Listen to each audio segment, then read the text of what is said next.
Magandang araw po sa inyong lahat. Panibagong kwento na naman po ang inyong maririnig ngayong araw na ito.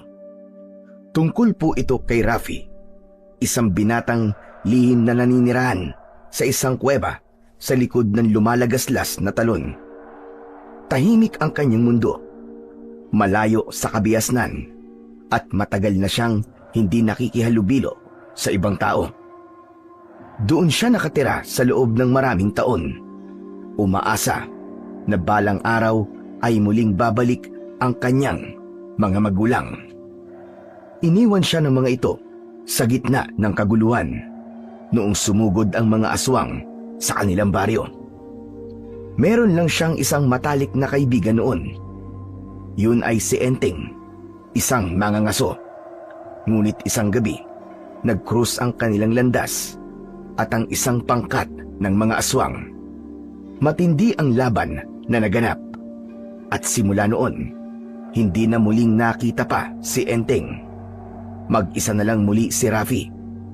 Pero isang araw, habang pauwi siya mula sa gubat, nakita niya ang isang bata at isang dalaga malapit sa talon. Sino ang dalawang ito? Bakit sila nandun malapit sa kanyang tirahan? Ano ang magiging ganap ng mga taong ito sa buhay ng binata? May dala kaya silang pag-asa o kapahamakan?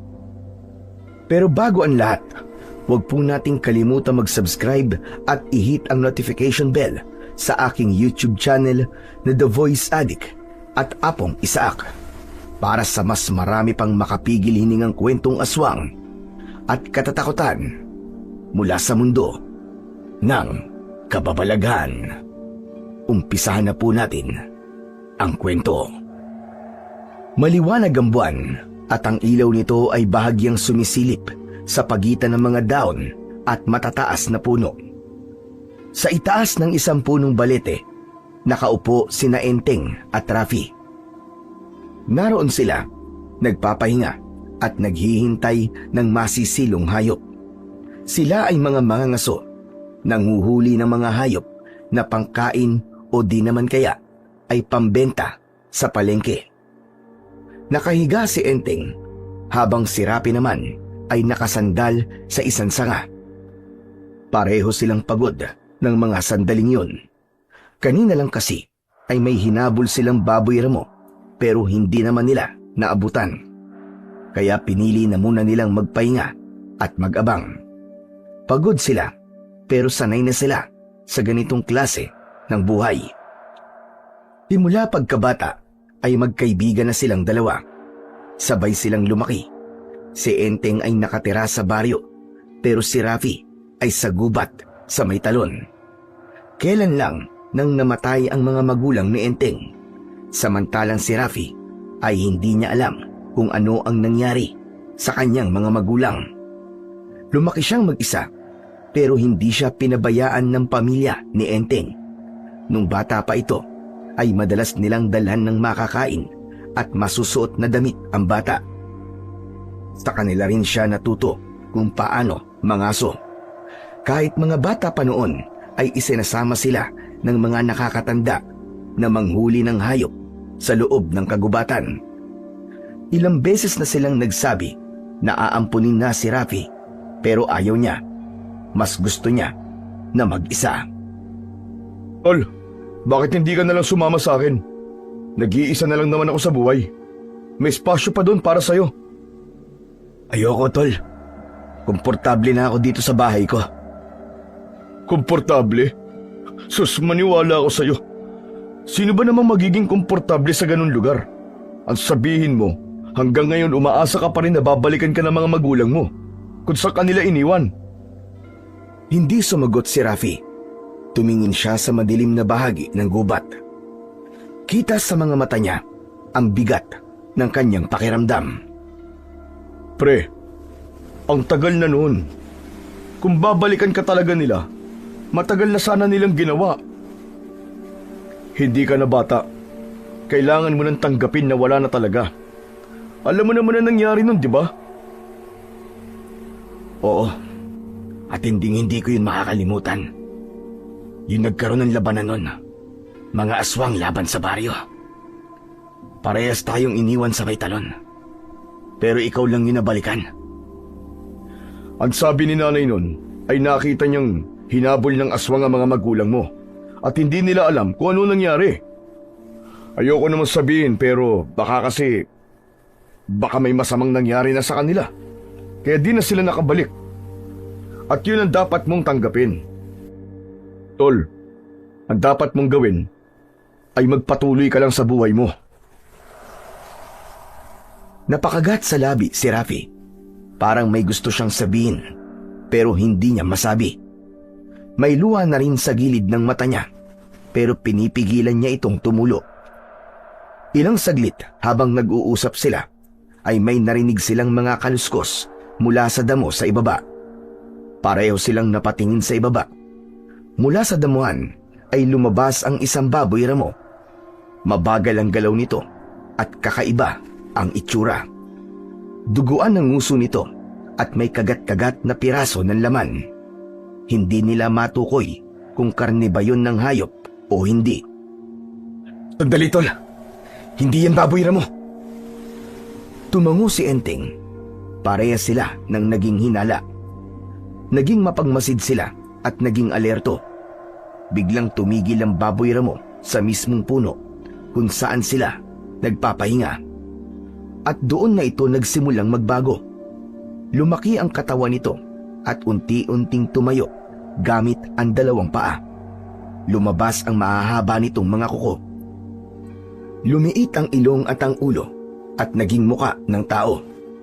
Maitim ang balat at may pulang-pulang mga mata. Aswang! Halos sabay na napalunok ang dalawa. Nagkatinginan silang muli at sabay na mabilis na kumilos. Inuha ni Enteng ang dalawa niyang itak at inilapag niya sa sanga. Ganon din ang ginawa ni Rafi. Mabilis silang tumalon mula sa itaas ng puno. Pagkababa nila mula sa puno, hindi na sila nag-aksaya pa ng oras. Agad nilang inatake ang aswang. Una si Enteng. Buong lakas niyang inihataw ang kanyang itak sa balikat ng nilalang. Tumama ito ng malalim. Halos mahati ang laman sa bahagi ng kaliwang balikat. Tumilamsik ang dugo. Sumunod agad si Rapi at agad niyang sinaksak sa tagiliran ang kalaban. Bumaon ito ng malalim at nang bunuti niya, may sumamang piraso ng laman at dugo na umagos sa lupa. Napasigawan nila lang, malakas ito dahil sa pinagsamang sakit at galit, pero hindi ito kagad bumagsak. Nagawa pa nitong lumaban. Mabilis ang galaw ng aswang kahit sugatan. Mas mabilis kesa sa inaasahan nila. Pareha silang nakailag sa unang pag-atake nito. Pero pagdating sa pangalawa, tinamaan ng matatalim nitong kuko ang tagiliran ni Rafi. Napaatras ito ng 2 hakbang. Mabilis na nagkatinginan silang dalawa. Pareho nilang alam na hindi basta-basta ang kanilang kalaban ng mga sandaling yun. Muling umatake ang aswang. Nakalmot din ito si Enteng. Agad na nakaganti ang binata. Tinamaan ito sa muka at napunit ang balat nito sa pisngi. Mabilis na umikot si Rapi at muli niyang sinaksak ang sandata niya sa batok ng aswang. Napaluhod ang nilalang. Bigla itong umungol ng malakas at mahaba, para bang nagtatawag ng mga kasamahan. Pre, tara na! Ano? Iiwan natin siya ganito? Hindi pwede. Kailangan natin tuluyan tong hayop na to. Hindi ko to iiwan buhay. Wag na! Tara na, bilis! Umalis na tayo! Pero naging matigas ang ulo ni Rafi. Muli niyang nilapitan ang aswang at sinaksak ito sa dibdib. At doon na nga tuluyang nawalan ng buhay ang kanilang kalaban. Pero ilang sandali pa, may 5 aswang ang bigla na lamang sumulpot sa kung saan. Sabay-sabay silang umungol nang makita ang nangyari sa kanilang kasamahan. Diyos ko! Masama to! Nabahala si Enteng. Wala na silang oras para tumakas dahil napalilibutan na sila ng 5 aswang na yun. Tumayo sila sa gitna magkatalikod at humanda sa susunod na atake. Isa sa mga aswang ang tumakbo kay Rafi. Inihanda naman ng binata ang kanyang sarili at itinaas ang kanyang hawak na itak. Agad niyang sinalubong ang umataking aswang. Tumama sa gitna ng dibdib ng aswang ang kanyang sandata. Napahinto ang halimaw at bumagsak. Nabigla ang mga kasama nitong aswang. Nang makabawi ay sumingasing silang parang ahas. Galit na galit nilang tinitigan ang dalawang magkaibigan. Isa sa kanila ang sumugod kay Enteng. Nakailag siya pero natamaan pa rin ng matalim na kuko ng aswang. Nakalmot siya mula sa balikat pababa sa siko. Malalim man sugat at dumugo kaagad. Pre, kaya natin to. Hindi tayo papatalo sa mga demonyong to. Rafi, makinig ka. Itong mga kalaban natin, mukhang hindi sila mga ordinaryong aswang lang. Mabuti pa subukan na natin tumakas. Pakinggan mo mga ungol at alulong nila. Mukhang nagtatawag pa sila ng kanilang mga kasamahan. Ganun ba? Sige, tara na. Bago pa lumala ang sitwasyon. Nagdesisyon silang tumakas. Tumakbo sila ng mabilis. Dumaan sila sa makitid na daan. Narinig nila ang mga aswang na humahabol sa kanila mula sa kanilang likuran. Mga yabag at ang patuloy nilang mga ungol at pag-alulong ng iba ang kanilang naririnig. Hindi na biro, dumarami na sila. Napagtanto nilang ang lugar na pinili nila ng gabing yun para mangaso ay marahil malapit sa pugad ng mga aswang, kaya madali silang nakakatawag ng kanilang mga kasama. Habang tumatakbo sila, ay napansin nila na tila lumiliwanag at may naririnig silang lagaslas ng tubig. Pagdating nila sa dulo, may bangin at sa ibaba ay naroon ang ilog. Alam nilang malalim ang ilog na yun, pero kung tatalon sila, may tsansa silang makatakas. Pre, kailangan natin tumalon dito. Wala tayong pagpipilian. Sige, sabay tayo. Sige, pagbilang ko ng 3, talon na tayo. 1, 2, talon! Mabilis na tumalon si Rafi mula sa bangin.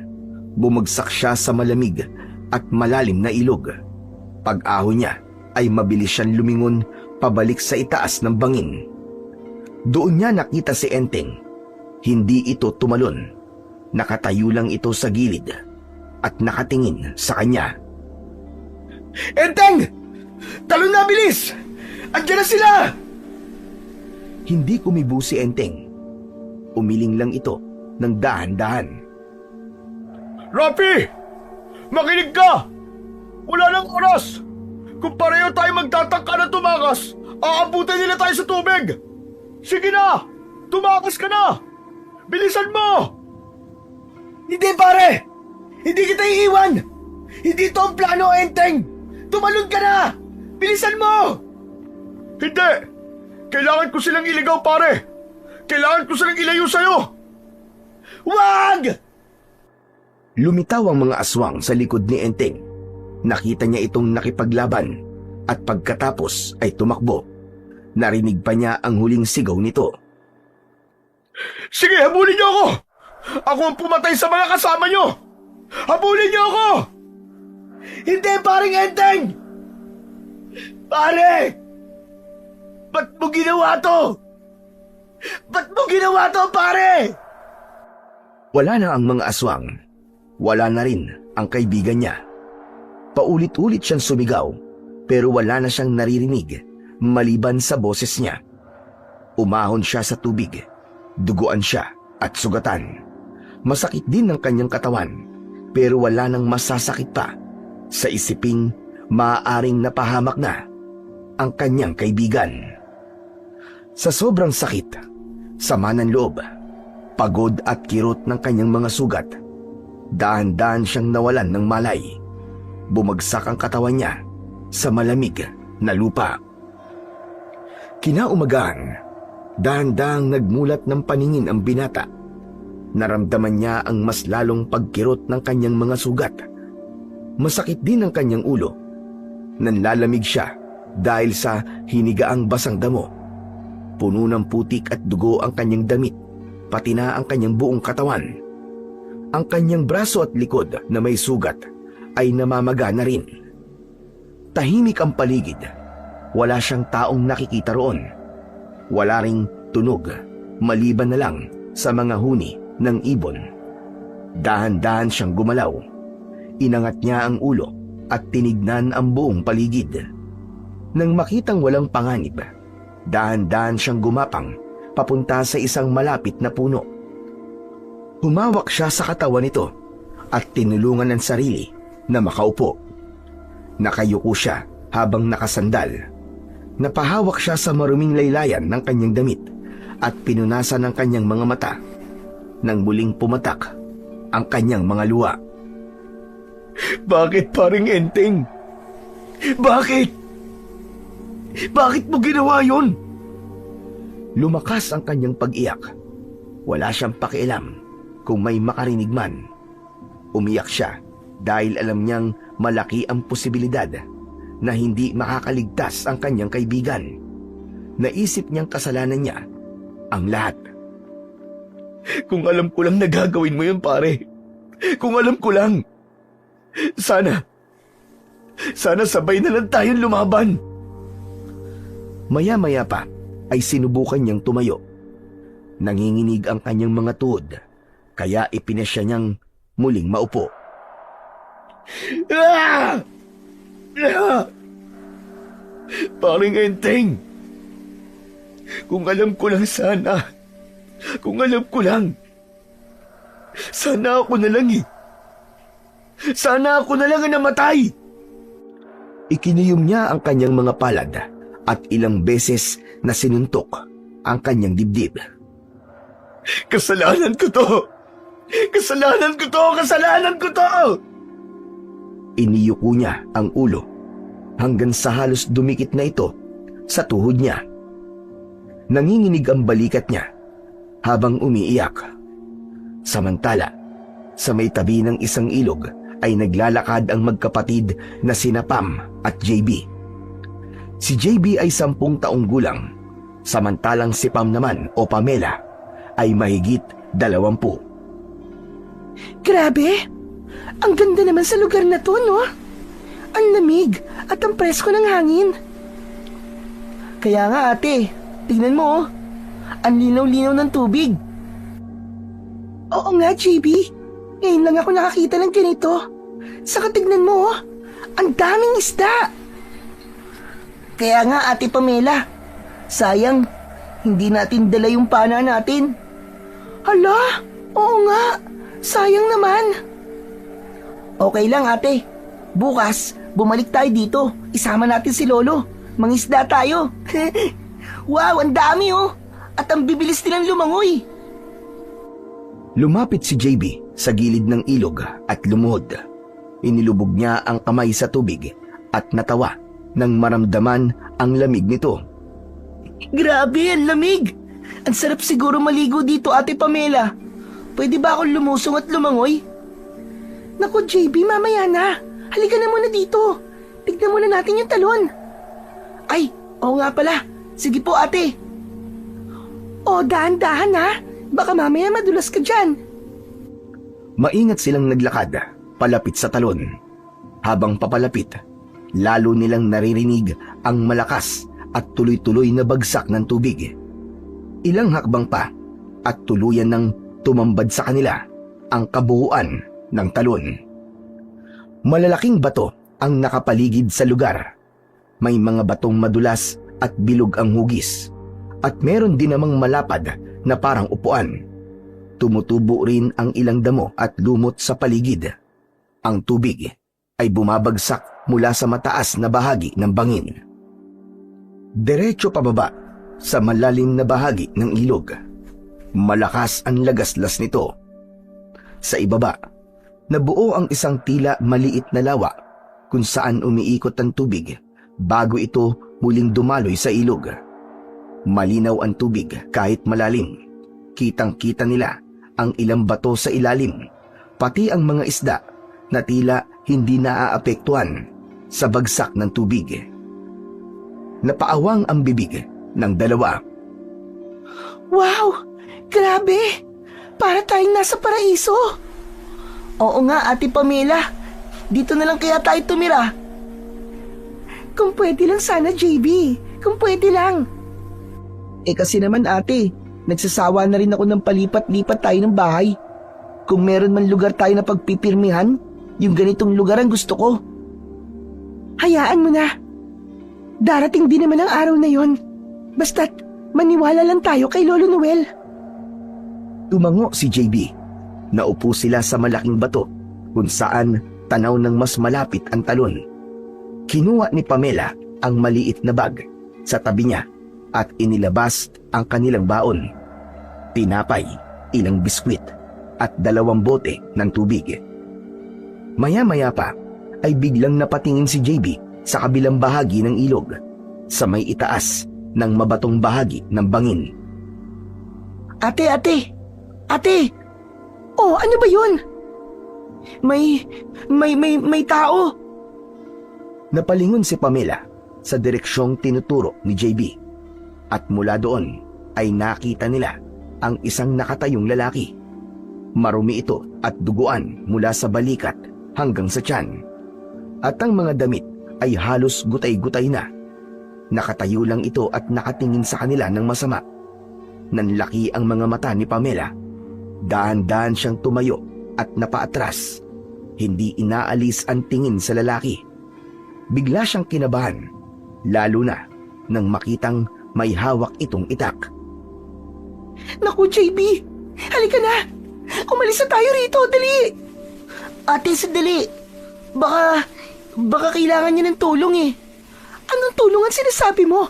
Paano kung masamang tao yan? Hindi tayo ligtas dito. Tara na, JB! Bilisan natin! Pero ate, JB, huwag ka na makulit. Halika na!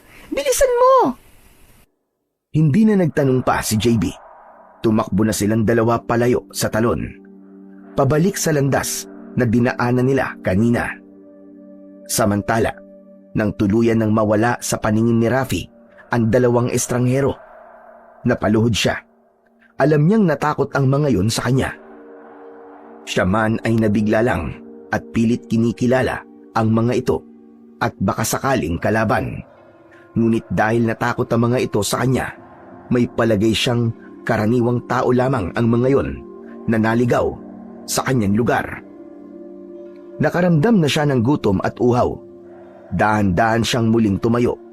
Mas lalong tila sumakit ang katawan niya dahil sa kanina pa siya naglalakad pa uwi. At nang makita niya ang talon kung saan siya nakatira, nabuhayan siya ng loob.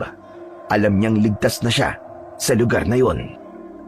Sa may bandang kanan ng bumabagsak na tubig, may maliit na siwang sa pagitan ng malalaking bato. Doon siya dumaan. Hindi madaling makita ang daanang ito kung hindi kabisado ang lugar na yon. Pumasok siya sa makitid na siwang. Kailangan niyang yumuko dahil medyo may kababaan ang daan. Madulas ang lupa, kaya ingat na ingat siyang maglakad. Pagpasok niya sa loob, malamig na hangin agad ang sumalubong sa kanya. Madilim sa loob ng kuweba, pero may konting liwanag na pumapasok mula sa butas sa itaas at mula sa bumabagsak na tubig. Ilang hakbang pa ay narating na niya ang loob ng kuweba. Doon sa isang sulok ay may mga tuyong dahon at damo na inipon niya dati. Doon siya natutulog. Umupo siya. Sumandal siya sa bato at pumikit. Sa wakas ay nakauwi na siya. Huminga siya ng malalim. Dahan-dahan niyang iminulat ang mga mata niya at tumingin sa paligid ng kuweba. Sa gilid, nakasandal sa pader ang ilang sandata na dati pa niya ginagamit sa kanyang pangangaso. May 2 itak na makintab pa rin ang talim kahit luma na ang hawakan. May isang lumang bolo na minsan nang naputol sa dulo pero pinatibay niyang muli gamit ang kawayan at lubid. May ilang pinatulis na kawayan, nakaayos sa isang sulok. Ginagamit niya ito sa mga baboy ramo at minsan naman sa mga mas malalaking hayop. Sa tabi ng mga sandata ay may lumang bayong. Sa loob nito ay may pisi, kutsilyo, panggatong at ilang tuyong dahon na ginagamit niya sa panggagamot ng kanyang sarili kapag siya ay nasusugatan. Ang mga sandata na makikita sa kanyang kuweba ay mga bagay na ibinibigay sa kanya ng mga magulang ni Enteng. Regalo sa kanya sa tuwing may okasyon. Tinuring na rin kasi niyang bahagi ng pamilya ang mga nanay at tatay ni Enteng. Kaya iniingatan niya ang bawat bagay na yun. Humanda kayo. Humanda kayo. Pagbabayaran niyo lahat ng to. Pagbabayaran niyo! Tumayo si Rafi. Dahan-dahang umupo sa tabi ng bayong. Inisa-isa niya ang laman at pagkatapos ay kinuha ang ilang tuyong dahon at kumuha siya ng pantali. Maingat niyang nilagay sa mga kalmot ang tuyong mga halamang gamot saka tinalian. Hindi ito kasimbisa ng mga gamot sa ospital, pero sapat na yon para pigilan ang impeksyon. Napasingap siya. Masakit, pero tiniis niya. Nang matapos siya, lumapit siya sa isang bahagi ng pader kung saan naroon ang mga lumang guhit. Mga linyang inukit niya gamit ang kutsilyo. Dito siya dati nagbibilang ng mga araw at buwan ng kanyang pag-iisa. Isang guhit para sa bawat araw na lumilipas. Muli siyang gumawa ng isa pang guhit. Darating ang araw. Makakaganti din ako. Para sa iyo, Enteng. At para na rin sa mga magulang ko. Papatayin ko ang lahat ng mga aswang na yon. Pagbabayarin ko sila. Mahigpit ang pagkakakapit ng kanyang kamao sa kutsilyo bago niya ito ibinaba sa tabi. Kinabukasan, habang abala siya sa pag-aayos ng mga kanyang mga gagawing bitag, may narinig siyang mga boses mula sa may ilog. Malapit lang sa may labasan ng talon. Nagulat siya, mabilis siyang kumilos at naging alerto. Dinampot niya ang kanyang itak at sumilip doon. Pinakinggang maigi ang ingay. Tapos ay sinubukan niyang sumilip. Bagyang nakatungo ang katawan. Handa ang katawan niya sa biglang paglusob o pag-atras kung kinakailangan. Dalawang lalaki ang nakita niya. Isang matanda at isang batang lalaki. Ano namang ginagawa nila dito? Nakita niyang may dala silang timba at pana. Lolo Noel, tingnan mo po. Di ba sabi ko po sa'yo, madami tayong mahuhuling masarap na pang-ulam dito. Tignan niyo po, tignan niyo, ang dami pong isda. Aba, o nga ano, maraming ang isda. Pero teka, magaling ka bang manghuli? Panoorin niyo po ako. Abay sige nga, ipakita mo nga sa akin ang galing mo. Maingat na bumaba si JB sa ilog. Dahan-dahan ang kanyang paghakbang sa mabatong gilid. Ramdam niya ang lamig ng tubig na sumayad sa kanyang balat. Ngunit hindi niya yun pinansin. Ang mga mata niya ay nakatutok sa ilalim ng maliwanag na ilog. Naghahanap ng maaaring huliin na isda. Agad siyang sumisid. Mabilis ang kanyang kamay at sa isang bigwasan ng kanyang pana, natuhog ang kanyang pinuntirya. Biglang lumutang si JB sa ibabaw ng tubig. Hawak-hawak ang isang malaking tilapia. Diyan! Oh, Lo! Kita niyo na? Unang huli pa lang po yan. Aba ayos, ang galing mo nga. Sisisid po ulit ako, Lo, para mapuno po natin yung timbang dala natin. Abay, hindi naman natin kailangan punuin ito, Apo. Dahil baka hindi natin maubos, sayang lamang. Maaari naman tayong bumalik ulit dito eh. Tumango ang bata at muling sumisid si JB habang si Canuel ay naupo sa isang malaking bato. Pinagmamasdan ng kanyang apo na masigasig na nanghuhuli. Salamat, Panginoon. At may panahon pa akong makasama't maturuan ng mga apo ko ng mga ganitong simpleng bagay sa buhay. Napapikit siya at huminga ng malalim. Ang sarap ng hangin dito. Totoo nga ang sabi ng apo ko. Ngunit muli ring napadilat nang may maramdaman siyang tila may mga matang nakatitig. Napatitig siya sa may talon. May kakaibang pakiramdam siya na hindi niya maipaliwanag. Tahimik naman ang paligid. Ang tubig ay patuloy sa pag-agos pababa. Teka, ano kaya itong nararamdaman ko? Imposible namang may tao sa likod ng talon. Lumingon ang matanda kay JB at nakita niyang masayang-masaya pa rin ang bata sa panghuhuli ng isda. JB apo! Ano? Ayos ka lang ba dyan? Lolo, tignan mo! Ang dami-dami ko nang nahuli! Lumapit siya sa kanyang apo at tinignan ang loob ng timba. Aba, grabe apo! Ang husay mo na ngang manghuli. Manang-mana ka talaga sa akin. Siyempre naman po, ikaw po nagturo sa akin eh. Nagkatitigan silang maglolo, parehong may ngiti sa labi. Samantala si Rapi sa loob ng kuweba ay patuloy pa rin sa pagbabantay. Hindi niya kilala ang mga ito at higit sa lahat, wala siyang tiwala sa kahit na sino mang estranghero, lalo na sa mga lalaki. Marami na siyang masasamang karanasan sa mga taong hindi niya kilala. Nakiramdam siya ng ilang minuto. Pinagmamasdan ng kilos ng dalawa. Wala naman siyang nakitang kakaiba sa mga ito. Wala rin naman siyang naaamoy na amoy aswang. Wala ring presensya ng panganib sa paligid. Dahan-dahan niyang ibinaba ang kanyang itak. Naramdaman niyang kumalam ang kanyang sikmura. Sana umalis na sila para makapagluto na ako. Samantala sa ilog, iniligpit na ng maglolo ang kanilang mga gamit at habang ginagawa yon, kinukulit ng bata ang kanyang lolo. Lolo, dito na lang po kaya tayo magpatayo ng bahay. Mas maganda po dito eh. Tignan niyo po, araw-araw po, libre po ang ulam natin kapag nagkataon. Nako, JB Iho, hindi pwede. Hindi basta-basta magpatayo ng bahay sa lupa na hindi atin. Baka mamaya niyan may nagmamay-ari sa lugar na ito. Po? May may-ari po nito? Eh di ba liblib naman po to tapos wala naman akong nakikitang bahay na malapit dito. Malayo din po to sa baryo, lo. Napakamot sa batok ang matanda. Pumasok sa isip niya ang ideya. Maganda nga naman ang lugar.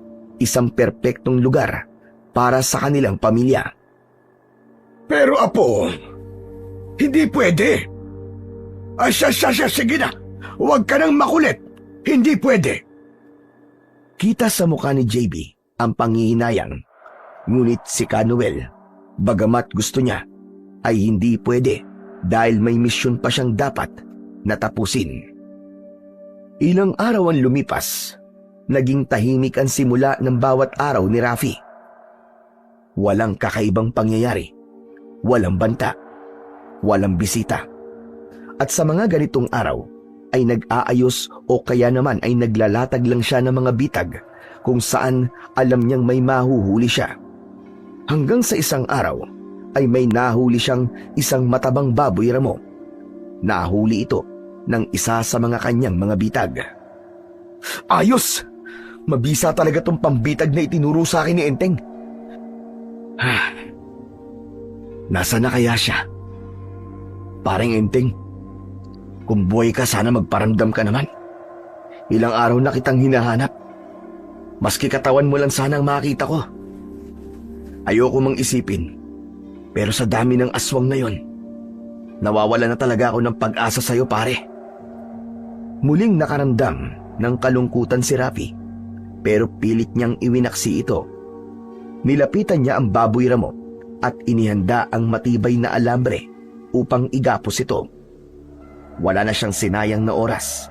Pagdating sa may talon, agad niyang nilinis ang baboy. Inalis ang lamang loob at sinimulan ng ihanda para sa ihawan. Kinuha ang kawayan at itinusok ito sa baboy. Pagkatapos ay nilagyan niya na ito ng mga pampalasa.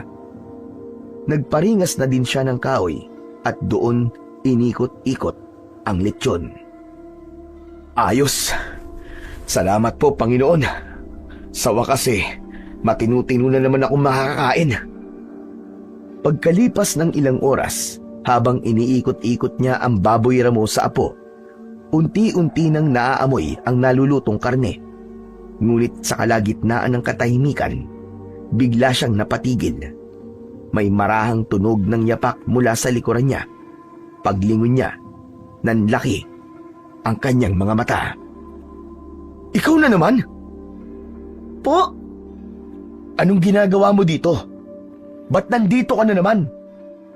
Teka, sinong kasama mo? Ako lang po. Namamasyal lang po ako. Gustong-gusto ko po kasi dito sa talon eh. Hindi po ba ikaw po yung lalaki na nakita po namin ni ate dito noon? Wala ka ng mga dugo ah. Hindi ka naman pala mukhang masamang tao eh. Ano? Teka, hindi ka ba natatakot sa akin? Hindi po. Bakit naman po ako matatakot sa inyo? Hindi ka naman po mukhang halimaw. Halimaw? Bakit, bata? May alam ka ba tungkol sa mga halimaw? Meron po. Sabi po ng lolo ko noon, kaya kami palipat-lipat po ng tirahan dahil hinahanap namin ng mga aswang na pumatay po sa mga magulang namin ni Ate Pamela. Anong sabi mo? Alam niyo po, may mga aswang po na sumasalakay sa iba't ibang baryo para po pumatay at mangidnap po ng mga lalaki at mga dalaga. Naniniwala po ba kayo sa mga aswang, Manong?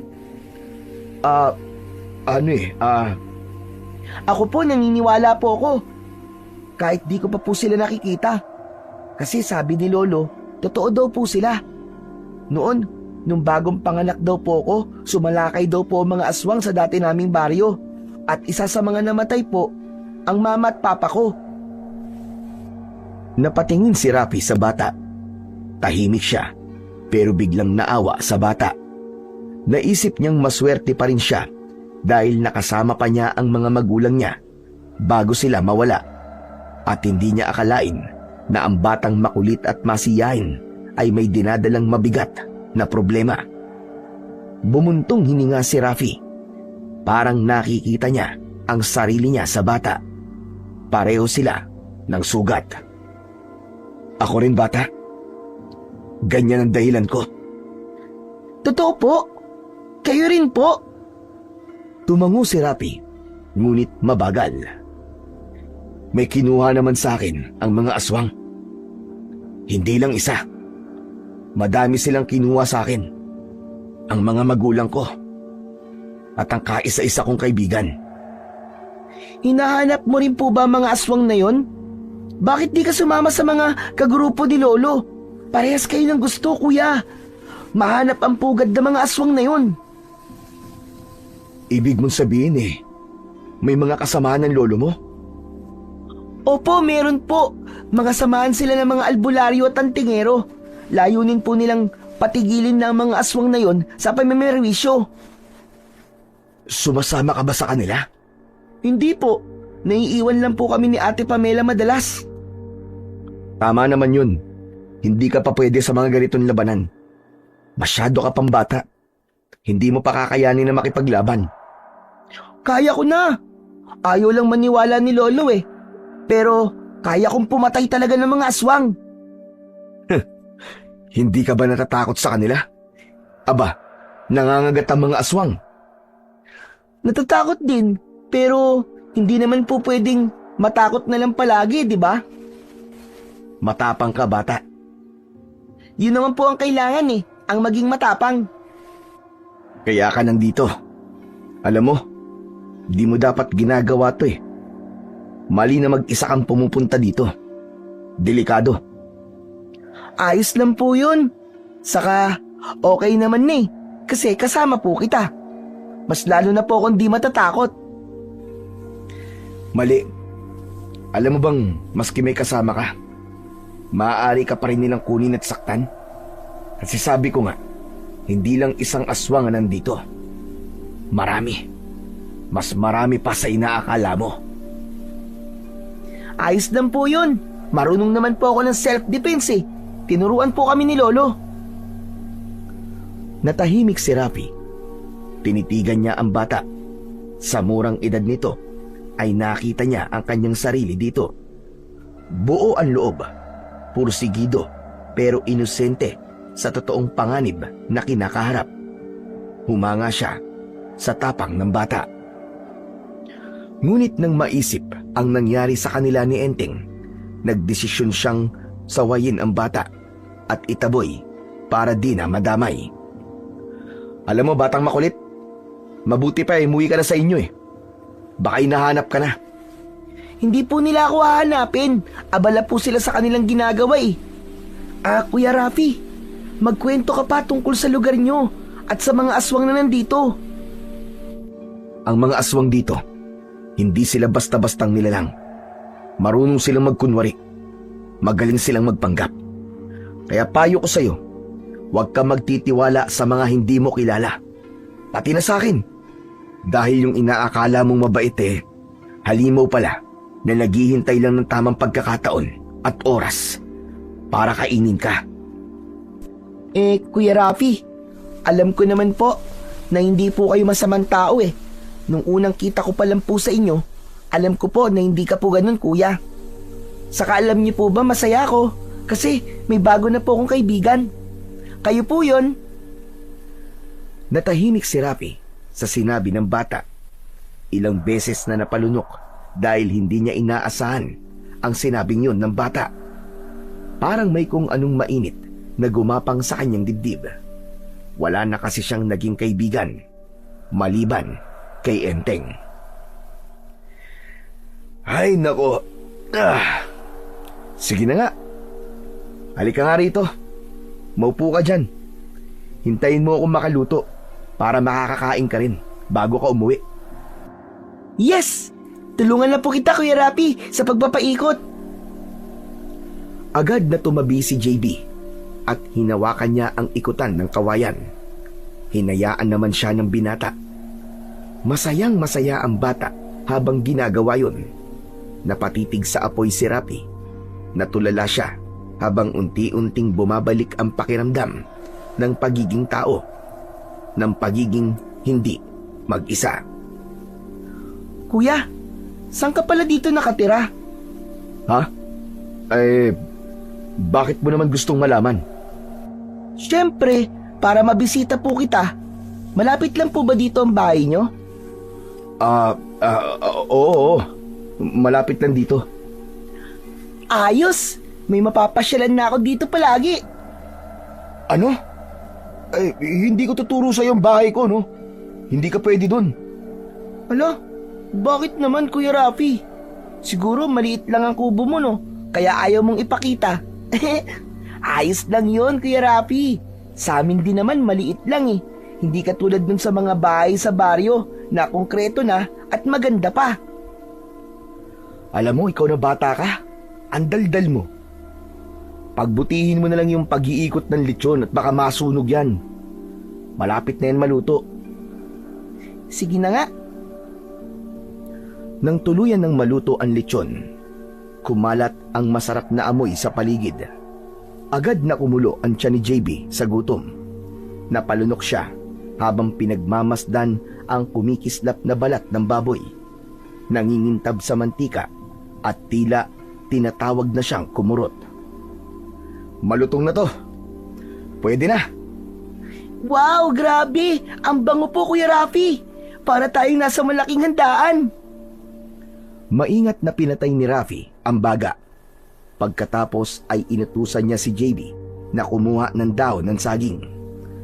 Matapos makuha ang dahon, naghiwa si Rafi ng karne at balat ng inihaw na baboy ramo. Sa kanya ito maingat na inilagay sa ibabaw ng dahon. At agad nila itong pinagsaluhan. Wow, ang sarap!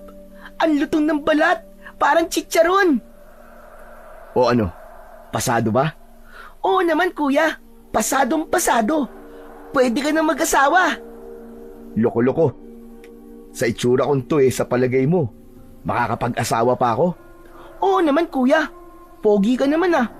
Bakit mo naman iisipin na walang magkakagusto sa'yo? Alam ko na. May ipapakilala ko sa yung magandang dalaga. Bagay kayo nun, Kuya Rafi. Kumain ka na nga lang. Ang dami mong sinasabi. Natawa si Rafi habang patuloy sa paghiwa at pagtadtad ng karne. Maya-maya pa, nang medyo nabusog na sila, tumayo si Rafi at nagsimulang ligpitin ang mga gamit. O ano, batang madaldal? Nabusog ka ba? Opo, grabe. Ang bigat po ng tiyan ko. Hindi ako makatayo. Grabe, lakas ng dighay mo ah. Ang mabuti pa, umuwi ka na sa inyo. Hindi ko alam kung gaano kalayo ang lalakarin mo pag uwi sa inyo Pero mas maganda na maaga ka makaalis dito sa gubat. Baka mamaya makasalubong ka pa ng panganib sa daan. Mamaya na po ng konti. Pahinga lang naman po ako ng saglit. Busog na busog po talaga ako Hindi pwede, JB. Umuwi ka na. Delikado pag inabot ka ng hapon. O kaya naman gabi. Sige na. Umuwi ka na habang maliwanag pa. Habang tirik ang araw, yun ang pinakaligtas na oras dito sa gubat. Napakamot na lang ng ulo si JB. Alam niyang hindi siya pwedeng kumontra sa kanyang Kuya Rafi. Ay nako, sige na nga. Kuya Rafi, salamat sa masarap na lechon Babalik ako dito Bahala ka. Siya nga pala. Dalin mo na to. Ibigay mo sa lolo mo at sa ate mo. Wow! Salamat Kuya Rafi. Matutuwa nito si lolo at saka si... Hala? Teka, ba't namumula ka po? Ay! Crush mo si ate, no? Akin na nga yan. Huwag ka na nga mag-uwi. Joke lang, kuya. Ito naman, Sige, uwi na po ako. Salamat, kuya. Bye-bye! Tumalikod na si JB at naglakad pa uwi. May ngiti sa kanyang labi. Napapahimas pa ito sa tiyan, sa labis na kabusugan. Tahimik lang na naglakad ang bata. Makitid ang daang tinatahak nito pauwi sa kanilang bahay. Bitbit niya ang balot ng karne ng lechon na ibinigay sa kanya ni Rafi. Hindi niya alam, ilang hakbang lang sa likuran niya ay naroon si Rafi. Maingat ang bawat yapak para hindi makalika ng anumang ingay. Ilang sandali pa, sa wakas ay nakita na ni Rafi ang isang maliit na bahay sa may bungad ng gubat. Simple lang ito, tulad ng sinabi ni JB. Gawa sa pawid, sa kawayan at kahoy. Sa harapan ay may isang babaeng nagtatanim ng mga halaman sa bakuran. Mahaba ang buhok nito, nakatali, nakasuot ito ng palda at simpleng blusa. Maayos at mahinhin ang kanyang kilos. Sa likod ng isang malaking puno, doon nagtago ang binata. Tahimik siyang nakatanaw. Tanging layunin lang naman niya sa mga oras na yon ay ang masigurong makauwi ng maayos ang bagong kaibigan. Pero hindi niya malaman kung bakit hindi siya makaalis. Parang may malakas na puwersang humihila sa kanya para pagmasdan ang dalaga na nakikita. Ate Pam! Halika, tignan mo to, dali! Tignan mo! Ano na naman ba yan, ha, JB? Lechon, galing kay Kuya Rafi. Ang sarap, grabe! Rafi? Sinong Rafi? Yung lalaki sa may talon. Nakita mo na yun, ate. Ano? Nakipagkita ka sa taong yun? Diyos ko, ano ka ba naman, JB? Ba't ka nagpupunta doon na mag-isa? Saka, bakit ka tumatanggap ng mga bagay o pagkain sa isang taong di mo naman lubos nakakilala? Pero ate, mabait naman si... Hindi ako nagbibiro, JB, ha? Hindi tama itong ginawa mo. Alam mo yan? Di ba't palaging bilin sa atin ni Lolo? Bakit mo sinuway? Kasi ate, Biglang bumukas ang pinto ng kanilang kubo. Lumabas si Canuel at nakakunot ang noo nito habang papalapit sa magkapatid. Oo. Ano na naman ba yan, ha? Naririnig ko kayo mula sa loob. Lolo, ito kasing si JB eh. May dalang pagkain mula sa isang estranghero. Sabi niya, galing daw dun sa may lalaki sa talon. Pagsabihan niyo nga po ang apo niyo. Ang tigas-tigas ng ulo. Hindi ko na alam kung ilang beses ko siyang pinaalalahanan tungkol sa ganyang bagay. JB, totoo ba yon? Opo, Lolo. Pero hindi naman po talaga masamang tao si Kuya Rapi. Mabait po siya. Sabay po kaming kumain kanina eh. Ang dami ko nga pong nakain eh. Masarap po to. Ang lutong-lutong ng balat. Malinamnam po. Ipinakita ni JB ang binalot na lechon na ibinigay ni Rafi. Amoy pa lang ay nakakatakam na. Pero hindi yun sapat na dahilan para hindi ito pagdudaan ng matanda. Bakit mo ginawa yan, JB? Tama ang ate mo. Hindi ka dapat tumatanggap ng pagkain sa iba, lalo na kung hindi mo kilala. Paano kung may lason yan? Paano kung aswang pala o mangkukulam yung tao na yun at binigyan ka ng pagkain para maipasa sa atin ang sumpa? Napayuko si JB pero hindi siya nanahimik. Umangat muli ang kanyang ulo at tumingin sa kanyang lolo, mata sa mata. Itapon mo yan. Sige na. Po, wag naman po, Lolo. Wala naman po itong lason eh. Ako po mismo ang tumulong sa kanya sa pagluluto po nito. Ako po ang nag-iikot ng lechon habang siya naman po ang nagbabantay ng baga. Wala po siyang ginawang masama sa akin, Lo. Kung totoo po siyang isang halimaw o kaya aswang o kaya mangkukulam, di sana po, hindi na po ako nakauwi dito ng buhay. Pero hindi pa rin sapat yon, JB. Hindi porket mabait siya sa'yo, ay ligtas na siya para sa lahat. Hindi natin siya kilala. Hindi natin alam kung anong intensyon niya. Naiintindihan naman po kita, ate. Pero mabait talaga at hindi masamang tao si Kuya Rapi. Hindi naman niya ako sinaktan eh. Tumahimik silang lahat. Si Canuel ay nag-isip. Tinitigan lang niya ang kanyang apo na seryoso sa bawat salitang binibitiwan. Alam niyang may punto ang sinabi ng kanyang apo. Samantala, si Pamela naman ay napatingin sa paligid. Parang may naramdaman siyang gumalaw mula sa likod ng isang puno. Napako ang tingin niya sa direksyong yun. Lolo, sandali lang po ah. Iniwan niya ang dalawa sa harap ng bahay at dahan-dahan siyang naglakad papalapit sa puno.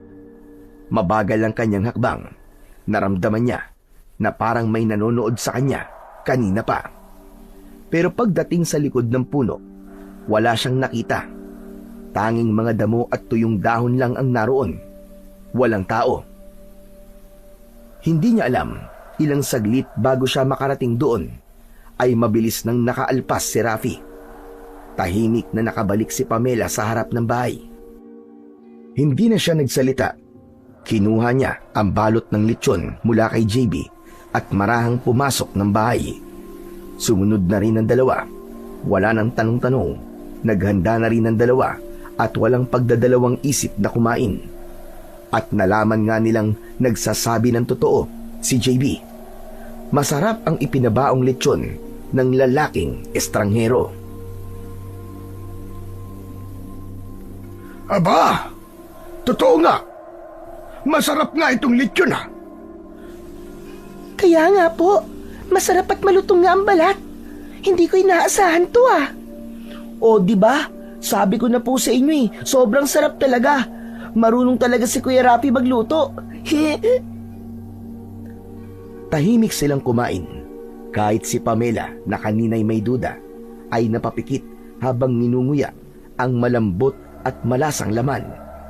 Simple lang ang pagkain, pero parang espesyal ito dahil sa pagkakatimpla. Sa gitna ng pagkain, wala nang nagtanong kung ligtas ba ang pagkain yun. Basta ang alam nila, masarap, at si JB ay nagsasabi ng totoo. Pagkatapos kumain, itinabi ni Pamela ang mga pinagkainan at nagsimulang magligpit. Si Canuel naman ay nanatiling nakaupo sa bangko. Tila ba may malalim na iniisip. JB, lumapit ka nga sa akin. Agad na lumapit ang bata sa kanyang lolo. Naupo sa tabi nito. Hindi na nagtanong si JB, pero alam niyang may gusto itong itanong o ipasabi sa kanya. Gusto kong malaman ang lahat ng tungkol sa lalaking yon. Yung Rafi na sinasabi mo. Ano ang nalaman mo tungkol sa kanya? Tungkol kay Kuya Rafi? Ang totoo po niyan tahimik lang po siyang tao, Lolo. Pero mukhang malungkot. Pero mabait po siya. Una po namin siya nakita ni Ate Pamela na duguan, dun po sa may talon. Marami pong galos ang katawan niya, parang galing po sa matinding laban. Laban? May sinabi ba siya sa'yo tungkol sa laban na yon? Hindi po niya sinabi kung ano nangyari. Pero alam niyo po, sabi niya sa akin, kinuha daw ng mga aswang ang kanyang kaibigan at ang kanyang mga magulang. Ano sabi mo? Sabi niya po, may mga aswang daw po dito na nambibiktima. Hindi lang daw po isa. Madami po sila. Kaya nga po, pinauwi niya na po ako agad kasi delikado daw po sa daan kapag naabutan ng hapon o kaya ng dilim. Kaya alam ko po talaga na mabait siya. Mukhang may alam ang lalaking yon. Baka matulungan niya tayo. Sigurado po kayo, Lo? Hindi ba't delikado? Paano po kung kasinungalingan lang ang lahat ng sinasabi niya kay JB? Ate, hindi po siya nagsisinungaling. Totoo po siya tao. Hindi ka sigurado dyan, JB. Kakakilala mo lang sa kanya tapos ipagtatanggol mo na kagad? Ang kulit po naman, ate. Tama na yan. Baka mamaya ay magtalo na naman kayo magkapatid. Hindi ito panahon ng pag-aaway. Ang importante sa ngayon ay makilala ko siya para malaman natin kung ano ang totoo. Hindi yung nag-aaway kayo dahil lamang sa haka-haka o hindi natin alam kung sino siya, kung ano ang layunin niya o kung ano ang pinagdadaanan niya. Pero isa lang ang malinaw sa akin. May alam siya tungkol sa mga hinahanap natin at yun ang kailangan nating malaman. Pasensya na po, Lo. Hindi ko lang po kasi mapigilan na mag-alala. Pasensya na rin po. Hindi ko lang po kasi matanggap na iniisip nyo kagad na masama si Kuya Rafi. Naiintindihan ko kayong dalawa. Nag-aalala si Pamela dahil pinoprotektahan ka niya, JB. At ikaw naman, JB, nakakita ng kabutihan sa isang tao. Pareho kayong tama, pero pareho ring may kailangan matutunan. Napayuko ang dalawa, hindi makatingin sa kanilang lolo. Bukas, samahan mo ko sa lalaking yun, JB. Gusto ko siyang makilala. Opo, Lolo. Sasama po ako, Lo. Hindi mo na kailangan sumama, Pamela. Delikado. Sasama po ako, Lo. Kahit na anong sabihin nyo, hindi ko po hahayaan na kayong dalawa lang ang umarap sa kanya. Gusto ko pong malaman kung sino talaga siya. At kung sakaling may mangyari, mas mabuting nandun po ako. Pamela! Lo, hindi na po ako bata. Marunong na po ako mag-ingat. Marunong din po ako lumaban kung kailangan. Oo nga po, Lo. Mas mabuti pa nga pong sabay-sabay na po tayo para wala na po nag-aalala, para buo po tayo kung sakaling may masamang mangyari. Hindi ka sasama, Pamela. Pero, Lo... May mga bagay na hindi mo pa naiintindihan. Hindi ko hahayang mailagay ka sa alanganin. Lolo, wala kayong dapat na alalahanin sa akin. Alam ko po kung paano ipagtanggol ang sarili ko. Hindi po ako mahina. Hindi ko naman sinasabing mahina ka. Alam kong matapang ka. Pero ngayon ay huwag ka na munang sumama. Saka na lang kapag nakausap ko ng lalaking yon. May iiwan ka dito sa bahay. Dito mo na lamang kami hintayin. Opo, Lo. Salamat. Pagkatiwalaan mo ko, Pamela. Kapag may dapat kang malaman, ako mismo magsasabi sa'yo. Tumango si Pamela, bagamat may lungkot sa kanyang mga mata. Sige na, magpahinga na kayo. Lalo ka na, JB. Maaga tayong aalis bukas. Opo, Lo. Tahimik na pumasok ang tatlo sa kanilang mga silid. Si JB ay agad na humiga sa banig at natulog. Samantalang si Pamela naman ay hindi mapakali at nananatiling gising. Samantala, sa may talon, nakaupo si Rafi sa ibabaw ng isang bato. Nakatitig sa kanyang mga kamay na may hawak na kwintas na may pendant. Matagal niya nang hindi na isusuot ang bagay na yon. Palagi lang nakatago dahil iniingatan niya ito ng labis. Ito ang pinakamahalagang bagay na naiwan sa kanya ng kanyang ina. Isinuot niya ito at itinago sa loob ng kanyang damit. Kinabukasan, maagang nagising ang maglolo. Kapwa sila abala sa paghahanda. Si JB ay maingat na naglalagay ng tubig sa mga baunan, habang si Canuel naman ay tahimik na isinusuot ang kanyang sinturon kung saan nakasabit ang isang matalim at makinang na balisong. Lo, bakit may dala po kayong sandata? Makikipaglaban po ba tayo? Hindi tayo pupunta ron para makipaglaban. Pero dapat lagi tayong handa, Apo. Hindi natin alam kung anong klaseng nilalang siya o baka may makasalubong tayong kalaban. Sige po. Naiintindihan ko po, Lo. Hala, sige. Halika na, JB. Tayo na. Sige po, Lo. Tara na po. Lumabas na ng bahay ang dalawa. Habang papaalis sila, nakatanaw sa kanila si Pamela mula sa loob ng bahay. Tahimik siyang nakatayo sa may gilid ng bintana. Puno ng pag-aalala ang kanyang mga mata. Gusto niyang sumunod. Gusto niyang makita ang estrangherong si Rafi. Gusto niyang malaman kung bakit naging malapit ito kagad sa kanyang bunsong kapatid at kung bakit interesado ang lolo niya dito. Hindi siya mapakali. Parang may gusto siyang gawin sa mga oras na yon. Samantala sa labas, tinatahak na ng maglolo ang makitid na daan patungo sa may lihim na talon. Tahimik ang paligid. Tanging mga huni lang ng ibon at ang kanilang mga yapak ang tangi nilang naririnig. Pero sa likod ng katahimikang yun, pareho silang naging alerto. Maya-maya pa ay may naramdamang kakaiba si Canuel. Parang may kakaibang presensya siyang nararamdaman na para bang may kung sinong nakamasid sa kanila sa hindi kalayuan. Nararamdaman mo ba yun, JB? Parang may nakasunod po sa atin, Lo. Huwag kang lilingon. Diretso lang. At kung sakaling magpakita siya, ako ang bahala sa kanya. Basta maging alerto ka pa rin. Tumango si JB bilang pagtugon sa kanyang lolo. Nagpatuloy sila sa paglalakad. Ilang sandali pa ay naging normal na ulit ang pakiramdam ni Canuel. Nawalang bigla ang presensya. Malapit na po tayo, Lo. Naririnig ko na po ang talon. Sayang, Lo.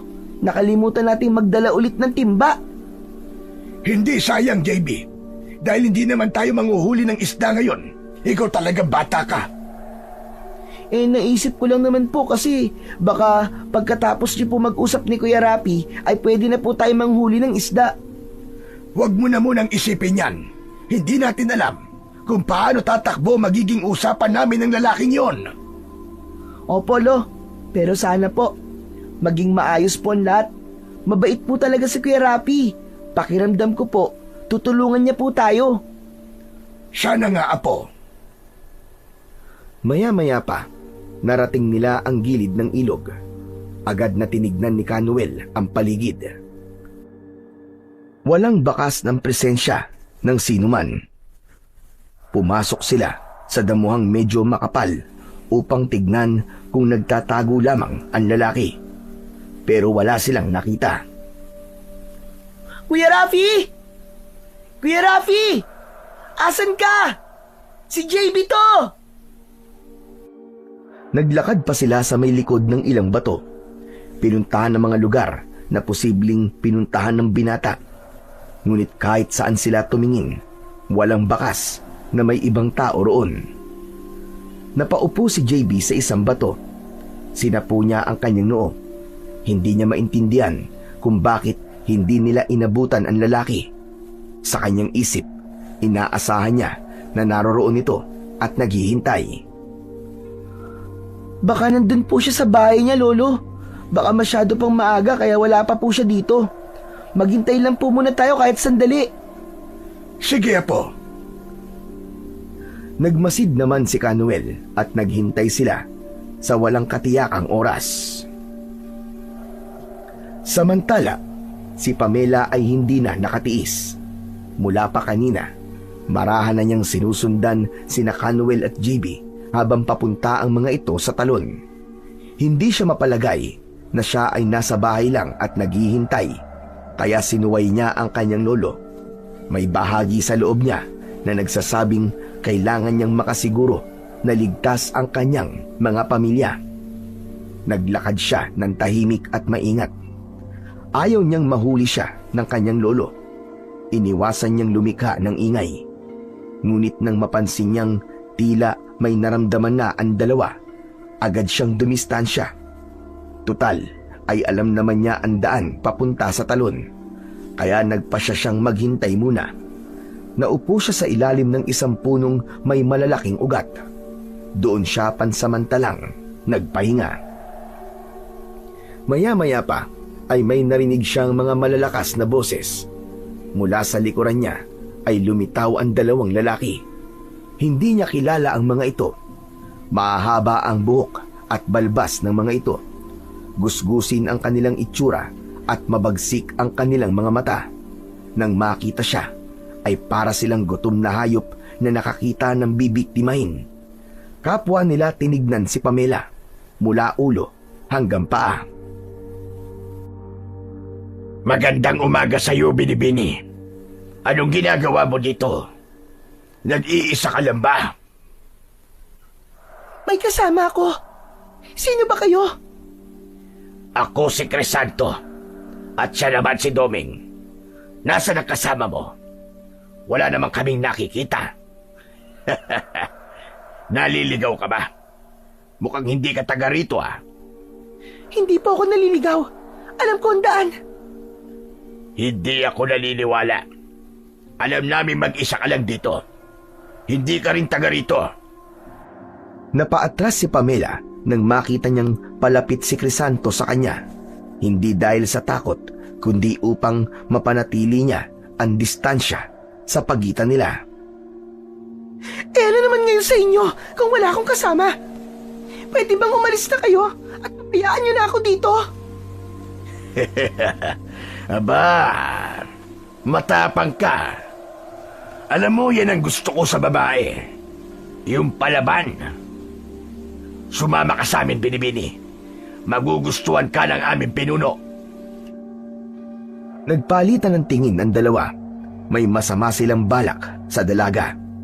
Sinubukan ni Doming na hawakan si Pamela sa braso, pero agad siyang nakailag at itinulak ito ng malakas. Diretsong natumba si Doming at nadapa sa lupa. Nagulat ito. Lalong tumalim ang tingin sa dalaga. Mabilis na sumugod naman si Crisanto. Nakailag si Pamela sa unang pag-atake, ngunit sa pangalawa ay hindi na. Tinamaan siya ng malakas na suntok sa sikmura. Napaluhod siya nang dahil sa labis na sakit. Akala mo malakas ka? Wala ka nagkawala sa amin ngayon. Dadaling ka namin sa ayaw at sa gusto mo. Wag! Maawa na kayo! Wag!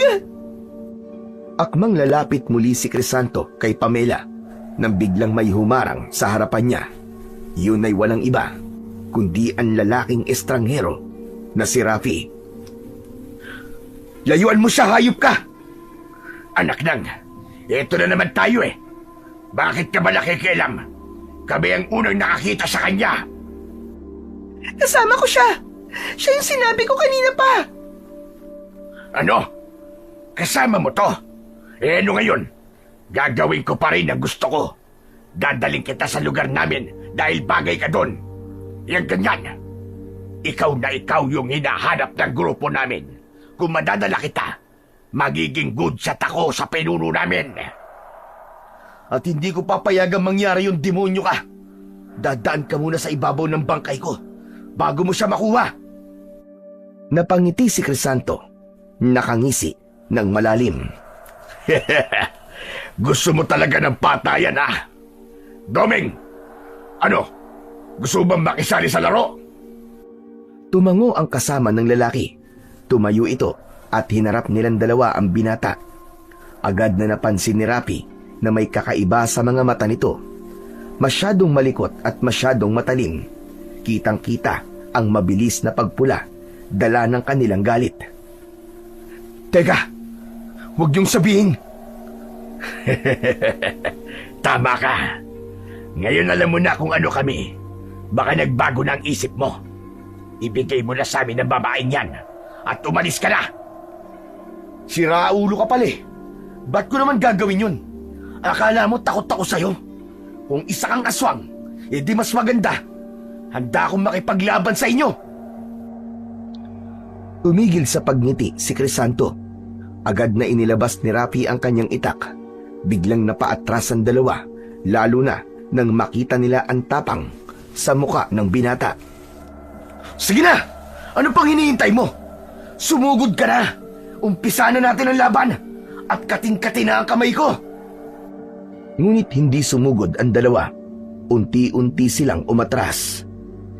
Hindi pa ngayon, pero ito'ng tandaan mo. Babalikan kita. At ang babae, gagawin ko ang lahat para makuha siya. Dadaling ko siya sa aming pinuno. Isang alay na hindi matatanggihan. At sa isang iglap, sabay na tumakbo palayo ang dalawa. Hindi na sinundan ni Rafi. Sa halip, agad siyang lumapit kay Pamela na ngayoy nakasandal sa puno. Hawak pa rin ang sinuntok na tiyan. Ayos ka lang ba? Tumango si Pamela kahit nahihirapan. Hindi niya akalaing isasalba siya ng lalaki. Bakit ka ba kasi nandito? Nasaan ang mga kasama mo? Nandun sila sa may talon. Hinahanap ka. Ano? Ako hinahanap? Ano bang kailangan nyo? Ginugulo nyo yung tahimik kong buhay eh.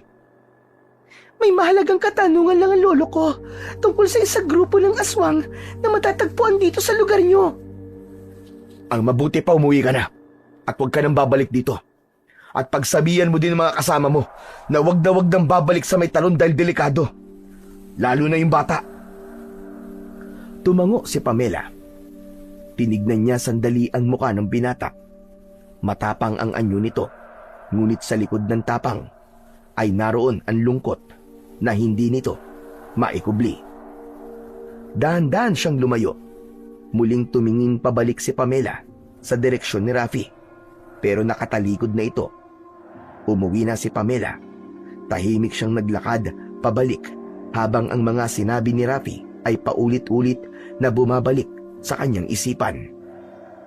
Tama ang lalaki. Hindi ligtas ang lugar.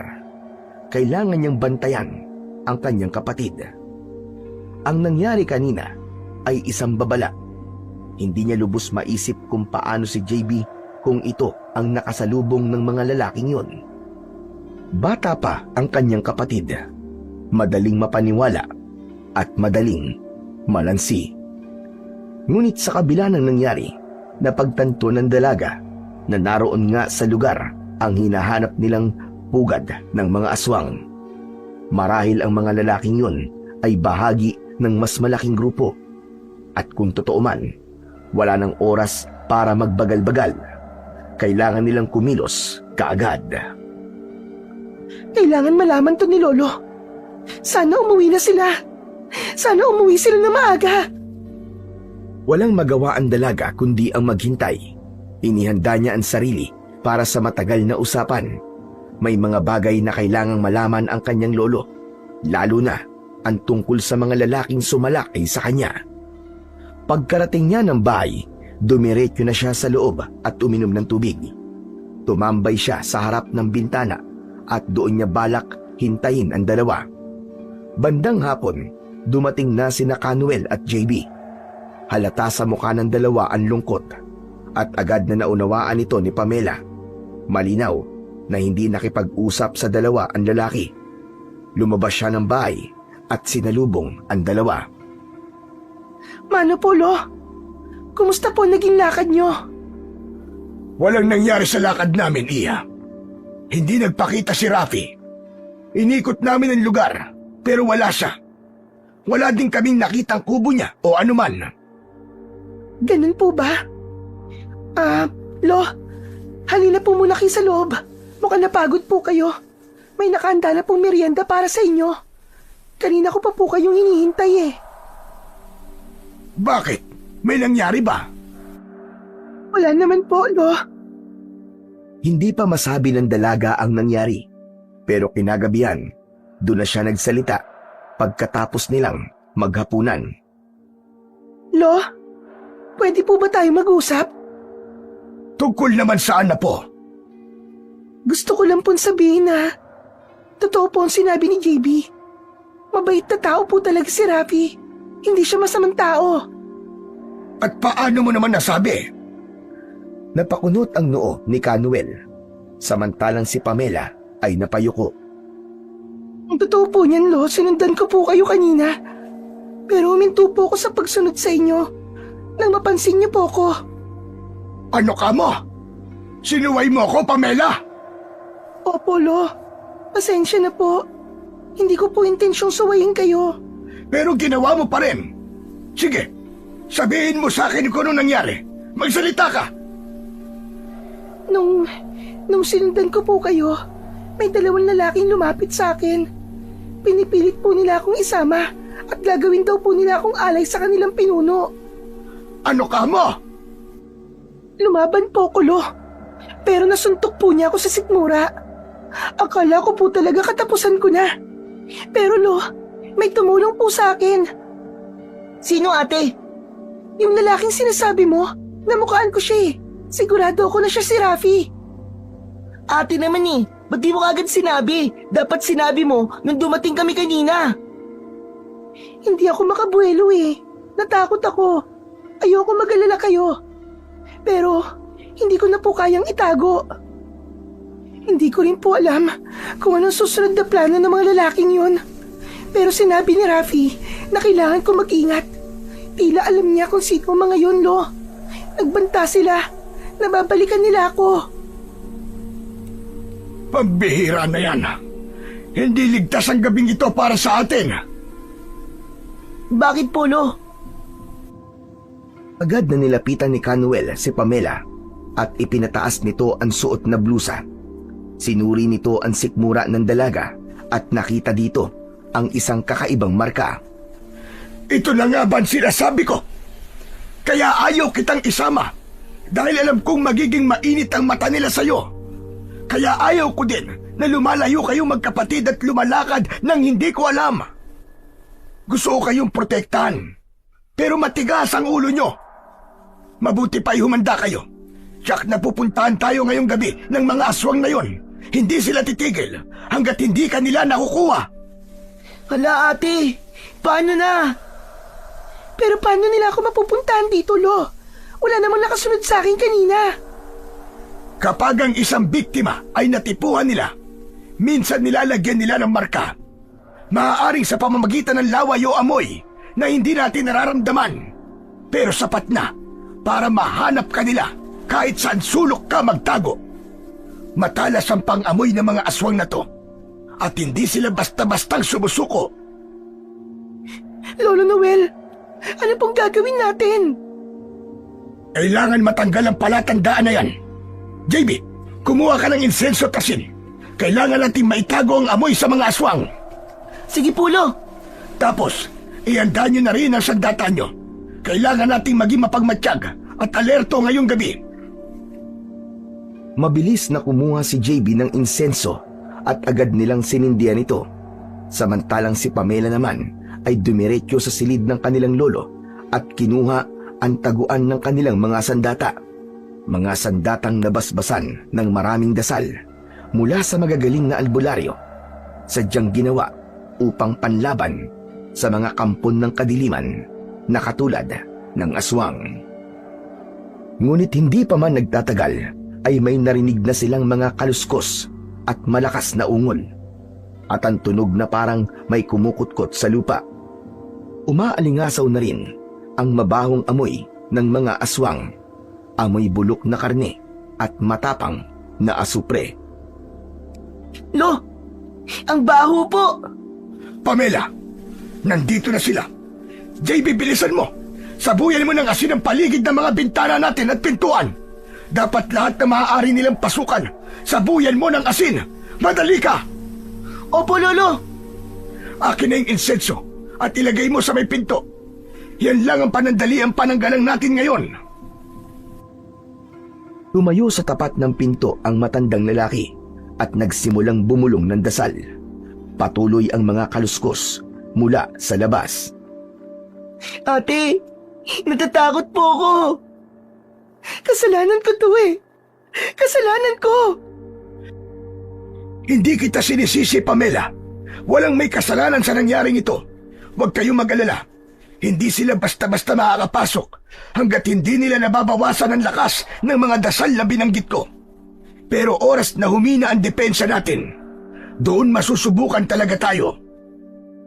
Maya-maya pa, napatingin si JB sa itaas ng bubong. Napansin niyang lumulubog ang ilang bahagi nun. Lolo, sa bubong po! Huwag kayong mag-alala. May mga iniligay na rin akong pangontra dyan sa bubong. Maya-maya lang ay bababa na yan. Hindi nga nagtagal ay may narinig silang tila lumundag pababa. Nayugyug pa ng bahagya ang kanilang kubo. Hindi po ba tayo tatakas, Lo? Walang silbi ang pagtakas, Iya. Hanggat dala mo ang marka, masusundan at masusundan kanila. Ang kailangan nating gawin ay manatili dito at hintayin na mag-umaga. Tumahimik sila. Naghintay. Si Pamela ay may hawak na latigong gawa sa buntot ng pagi. Kabado siya, pero handang lumaban. Mahigpit ang hawak niya sa sandata. Nakatitig sa may bintana. Si JB naman ay nakaabang ang tingin sa pinto. Bitbit naman niya ang isang pana at palaso. Takot man ay nakahanda din siyang lumaban para ipagtanggol ang sarili at ang kanyang pamilya. Samantala, sa labas ng bahay, unti-unting dumarami ang mga aswang.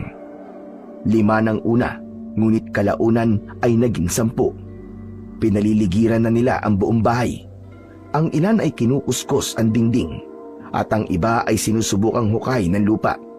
May iba pang umiikot sa bubong at tila hinahanap kung saan ang mahinang bahagi ng bahay. Ang lahat ng ito ay nakikita ni Rafi. Nakaupo siya sa isang mataas na sanga. Tahimik na nagmamasid. Kanina pa siya roon. Hindi niya alam kung bakit siya naroon, pero alam niyang kailangan niyang bantayan ang dalaga. Anak ng teteng, oo. Peste talaga tong mga aswang na to. Kung inaakala niyong hahayaan ko kayong makuha ang gusto niyo, nagkakamali kayo. Alam ni Rafi na matutuntun ng mga aswang na yon ang dalaga at alam din niyang hindi titigil ang mga ito hanggat hindi nila nakukuha ang gusto nila. Naging kampante ang binata nang mapansing tila nahihirapan ang mga ito na makapasok sa kubo, ngunit biglang may dumating na lalaki at nakilala niya si Crisanto. Yuhu! Lumabas ka na dyan, magandang binibini. Sinusundo na kita. Lumayas kayo dito! Hindi ako sasama sa inyo! Umalis kayo! Eh kung sabihin ko sa iyong ayoko, halika na! Lumabas ka na dyan. Hindi ka makapagtatago sa amin. Amoy na amoy ka namin eh. Huwag mo na akong pahirapan. Hindi ko papayagang mangyari yon.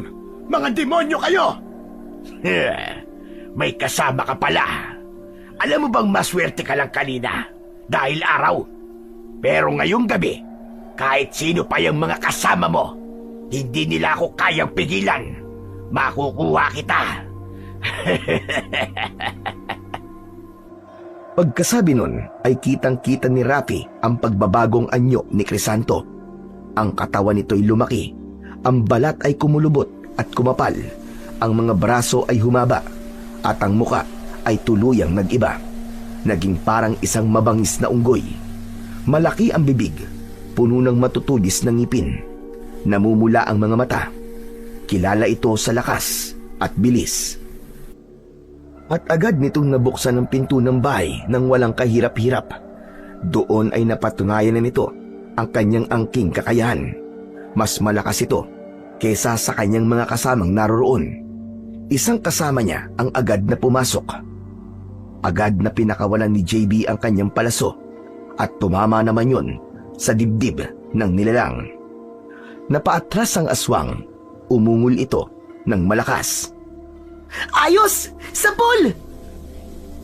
Hindi pa panahon para magsaya at maglaro, JB. Nabuksan na nila ang pinto. Anong gagawin natin, Lo? Lalaban tayo! Isang aswang pa ang pumasok, pero bago pa nito maipasok ang paa sa loob, isang itak ang tumama sa paa nito. Bumagsakan nila lang sa lupa.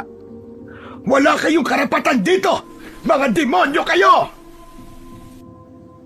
Lumabas si Canuel at hinarap niya ang mga aswang.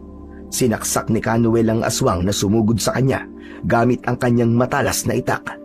Si JB naman ay panay ang paulan ng kanyang mga palaso. Mabilis na bumaba ng puno si Rapi at tinulungan ng dalawa habang nakikipaglaban. Dala niya ang kanyang itak. JB! Sa kanan mo! Agad na pinakawalan ng bata ang kanyang palaso at tinamaan sa leeg ang aswang. Ngunit sa gitna ng kaguluhan, walang nakapansin na si Crisanto ay unti-unting nakapasok sa loob ng bahay. Gamit ang bilis nito ay agad niyang sinunggaban ang hindi nakapalag na dalaga. Isang mabilis na suntok sa sikmura niya ang nagpahina sa kanya. Ngunit bago pa sila makalayo, isang malakas na sigaw ang pinakawalan niya. Lolo! Tulungan niyo ako! Lolo! Si ate! Pamela! Kasabay nito ay nagsipulasan na din ang iba pang mga aswang at kanya-kanya na ng takbo papunta sa loob ng gubat. Tumakbo si Rapi para sundan ng aswang pero mabilis itong naglaho sa dilim. Bumalik na lang siya sa maglolo. Kuya Rapi! Nasaan ang ate ko? Umiling si Rafi. Hindi nasagot ang tanong ng bata. Agad na umiyak si JB nang mapagtanto ang ibig sabihin ng pananahimik ng lalaki. Hindi! Lo, si ate, anong gagawin natin? Sundan natin si ate, Lo. Nakikiusap ako. Baka kung anong gawin sa kanya ng mga aswang na yon. Huwag na kayong humabol. Lalo lang kayo mapapahamak. Hindi nagsalita si Canuel. Bagkus ay niyakap niya ang kanyang apo at pinipigilang sumunod. Bitiwan niyo ako, Lo. Kailangan kong iligtas si ate. Ililigtas ko siya. Ate! Apo, ama na. Gagawa tayo ng paraan. Pero sa ngayon, tama ang sinabi ng binatang ito. Hindi tayo pwedeng sumunod ng basta-basta. Sumama na muna kayo sa akin. May alam akong ligtas na lugar. Doon na muna kayo magpahinga. Hindi tayo pwede magtagal dito dahil maaari nila kayong balikan. Sige, sasama kami sa iyo. Pero Lo, si ate po. Alam ko, JB, hindi natin siya pababayaan. Pero kung susugod tayo ngayon, baka mauna pa tayong mamatay. Wala nang magliligtas sa ate mo kapag nagkataon. Kailangan nating maganda. Kailangan nating magplano. Hindi pa huli ang lahat. Buhay pa ang kapatid mo. Ayon sa mga kwento, ang mga aswang na yon ay nagdadala o dumudukot ng mga babae para ialay sa kanilang pinuno sa tuwing sumasapit ang bagong buwan. Hindi pa ngayon ang gabi, kaya sigurado akong buhay pa ang kapatid mo. Ang kailangan nating gawin ngayon ay hanapin ang pugad nila dito sa gubat. At kailangan sumugod tayo sa oras na mahina sila. Dumudukot ng mga babae? Eh di ba dinukot nila ang kaibigan mo at tatay mo? Eh bakit pati sila? Hindi ko alam kung anong ginagawa nila sa mga lalaking dinudukot nila. Pero sigurado ako sa sinabi ko tungkol sa ritual na ginagawa nila sa mga babae. Kaya maniwala ka sa akin. Kung mapapalakas natin ang puwersa natin bago dumating ang araw ng bagong buwan, maililigtas natin ang ate mo, JB. May kilala akong mga tao na maaaring makatulong sa atin. Sino po? Ipapakilala ko sila sa iyo bukas. Tumango si Rapi. Matapos silang mag-usap, ay agad na nilang nilisan ang bahay kubo. Tahimik na tinunto ng 300 papunta sa talon. Nang makarating sila doon, ay nangunot ang noo ng dalawa. Teka Kuya Rafi, bakit dito mo kami dinala? Saan tayo magtatago dito? Sumunod kayo sa akin. Naglakad si Rapi paakyat sa gilid ng talon. Hindi na nagtanong sina JB at Canuel. Tahimik silang sumunod habang tinutumbok ang bahagyang makipot na daan sa gilid ng talon. Mag-iingat kayo ha! Madulas at mabato dito! Paglapit sa mismong likod ng bumubulusok na tubig, tumigil ang binata. Tara na, pasok kayo sa bahay ko. Diyan tayo papasok. Nagkatinginan sina JB at Canuel. Parehong kunot ang noo. Po, wala naman pong daan dyan eh. Puro tubig lang eh. Reklamo ni JB habang panay ang punas sa nababasang muka dahil sa tilamsik ng tubig. Maingat na lumapit si Rapi sa pumapatak na tubig at siningit ang sarili sa gilid ng malaking bato. Sumunod si JB at huling pumasok ay si Canuel. Ilang hakbang pa ay tuluyan silang nakapasok sa isang madilim na kuweba.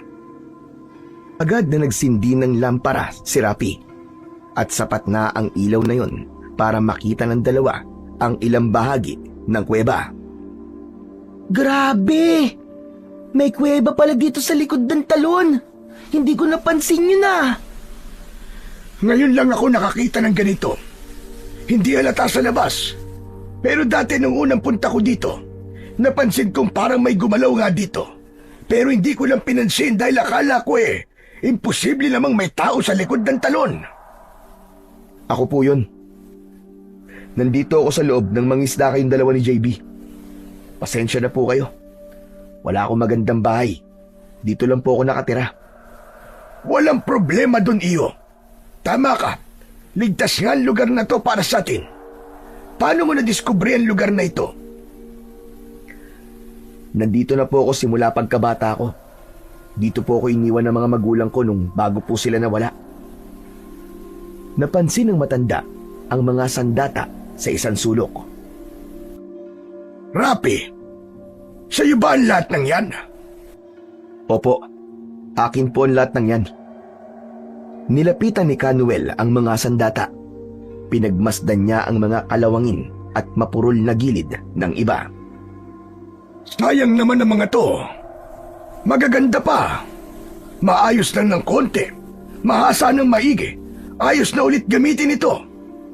Isa akong dating panday. Kaya kong ayusin ang mga to. Mas mapapatalas pa. Ayoko pong ipagalaw ang mga yan eh. Pinatulis na kawayan at itong itak ng tatay ko lang, sapat na. Ito po, tignan nyo.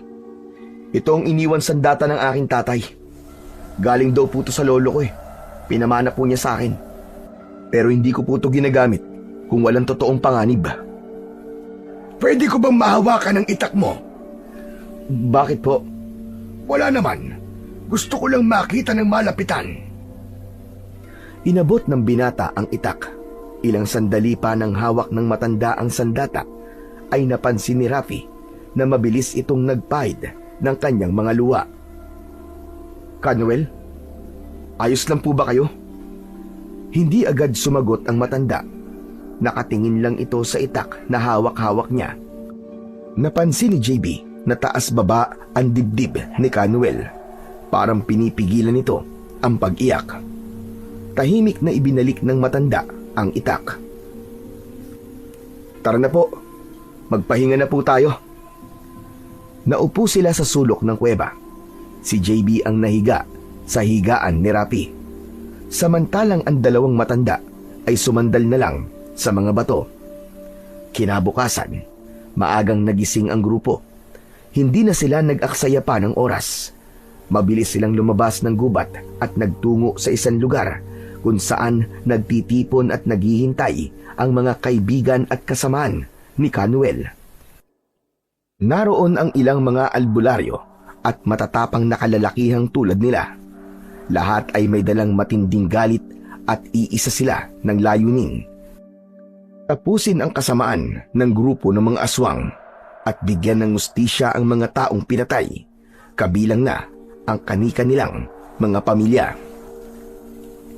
Mabilis silang kumilos, lalo pat nalaman nilang nasa tiyak na kapahamakan si Pamela. Si Rafi ang nagsilbing tagapanguna sa grupo. Siya kasi ang may kabisado sa gubat. Siya ang nanguna sa daraan ng daan. Alam niya kung saan ligtas at aling daan ang malapit sa lugar na pinaghihinalaan niyang pinagkukutaan ng mga aswang. Dumaan sila sa bangin, ang mismong bangin kung saan minsang tumalon si Rafi upang makatakas sa mga aswang. Nagpatuloy sila sa paglalakad. Sinundan nila ang daan papasok sa bahagi ng gubat na may makakapal na damo at puno. Ilang sandali pa ay nakarinig na sila ng mga ingay. May tunog ng mga tambol at may mga sumisigaw. Nakiramdam ang buong grupo at ikinubli ang mga sarili sa likod ng mga puno at mga damo. At doon na nga nila nakita ang pinaniniwalaang kuta ng mga aswang. Sa baryo ay may mga kubo at sa kalagitnaan ng malawak na espasyo ay matatanaw ang isang tila bulwagan o plaza. Doon sa mismong gitna ay naroon ng isang malaki at mahabang bato. Sa paanan nito nakahiga si Pamela. Walang malay, tila inihahanda para sa isang ritual.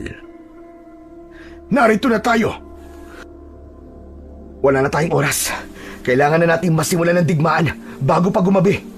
Kailangan natin matapos ang gerang to agad. Dahil kapag naging aswang sila, mahihirapan na tayong paslangin sila. Tumango si Canuel. Hudyat yun ng pagsalakay. Kung ganon, ay simulan na natin! Sugod mga kasama! Biglang naglabasan ang mga mandirigma. Sumigaw sila at mabilis na sinalakay ang mga nagulat na mga tao. Hindi sila handa at higit sa lahat, mahina sila kapag umaga.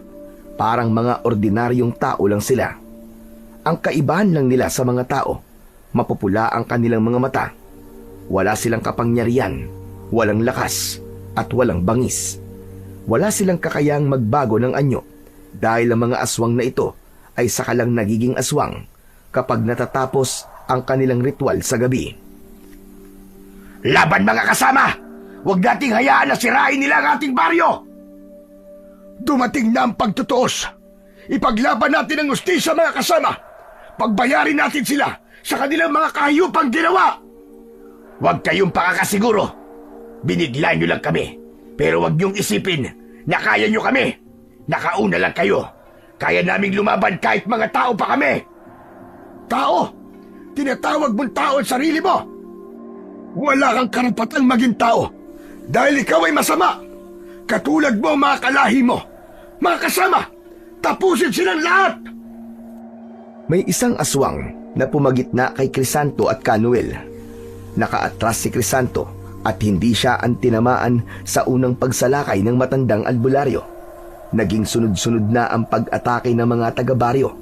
Si Crisanto nakatayo at patuloy na pinoprotektahan ng kanyang mga kasama. Nagmamasid dito at tila nag-iisip ng isang malupit na estratehiya. Kailangan protektahan ang pinuno! Tumingala ito sa isang puno at doon ay nakita niya ang isang itim na uwak na nakadapo. Mapulang-mapula ang mga mata nito, nakamasid lang sa nagaganap na labanan.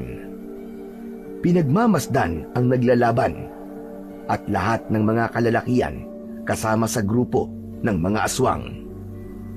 Nagpatuloy ang laban hanggang sa kumilos si Crisanto. Si Rapi ang kanyang pinuntirya. Mabilis niyang hinugot ang patalim at tinangkang saksakin ito sa likod. Ngunit bago pa tumama ang saksak, biglang pumagitna si Canuel. Siya ang tinamaan sa balikat. Gusto mo maging bayani, ha? Sige, pagbibigyan kita! Mas lalong idiniin ni Crisanto ang hawak na punyal. Hindi naman kagad na nakakilos si Rapi dahil sa labis na gulat sa ginawa ni Canuel.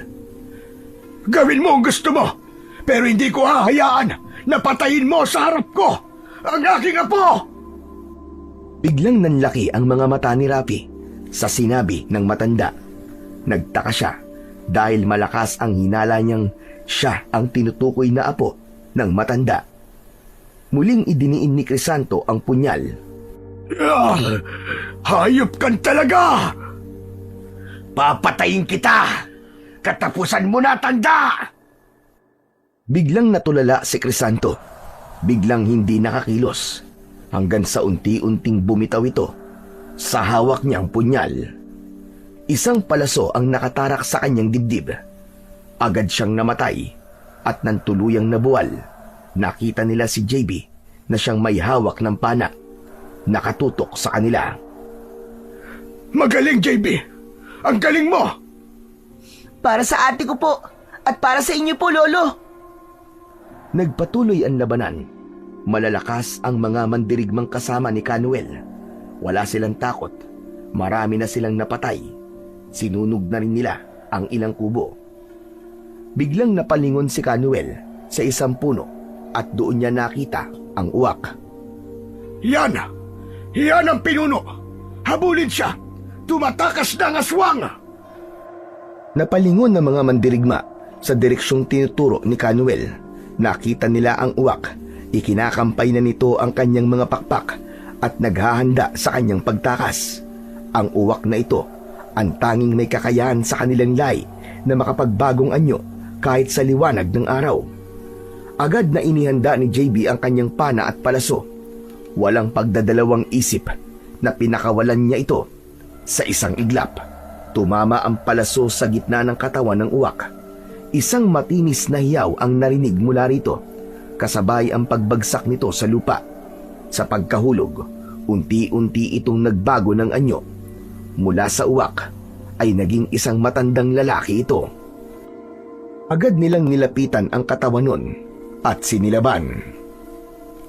Tapos na! Tapos na ang laban! Nakamit na natin ang hustisya para sa ating mga kaanak! Si Pamela! Si Pamela! Agad na tumakbo si Rafi palapit kay Pamela. Pamela! Pamela, gising na! Pamela, ligtas ka na! Tinapik nito ng dahan-dahan ang mukha ng dalaga. Unti-unting dumilat ang mga mata ng dalaga. Rafi, may mga tao pa na nakakulong doon. May mga bihag. Tulungan niyo sila. Agad na lumapit si Rafi sa kubong itinuro ng dalaga. Sinira niya ang kandado at pagkatapos ay marahan niyang binuksan ang pintuan. Mula sa loob, agad na lumabas ang mahinang ungol ng mga taong nakakulong. Pagpasok ni Rafi, agad siyang napahinto nang makita ang isang pamilyar na muka. Enteng? Pare! Pare, boy ka! Rafi, natagpuan mo kami! Salamat! Mabilis nilang tinulungan ang iba pang mga biyag. Lahat ng naroon ay mga lalaki. Ano nangyari? Bakit kayo nandito? Mabutit di nila kayo pinatay. Bumibihag talaga sila ng mga lalaki, pare. Tapos ginagawa nilang kagaya nila sa pamamagitan ng isang ritual kapag sumasapit ang bagong buwan. Ritual? Oo, pare. Kasabay ng pag-aalay sa isang birhen. Sa sandaling maisagawa yun, tuluyan na kami magiging aswang. Mga demonyo talaga ang mga yan. Rafi, may nalaman ako tungkol sa mga magulang mo. Ano? Ano pare? Buhay pa ba sila? Nasaan sila? May nakausap ako dito na kilala mga magulang mo. Isa siyang aswang. Ang nanay mo, pinatay nila, pare. Ang tatay mo naman, naging aswang. Hindi nakapagsalita si Rafi sa kanyang nalaman. Nanginig ang kanyang mga kamay. Ang tatay mo, pare, nagpakamatay siya. Ayaw niyang manatiling maging halimaw. Hindi niya matanggap na isa na siya sa kanila.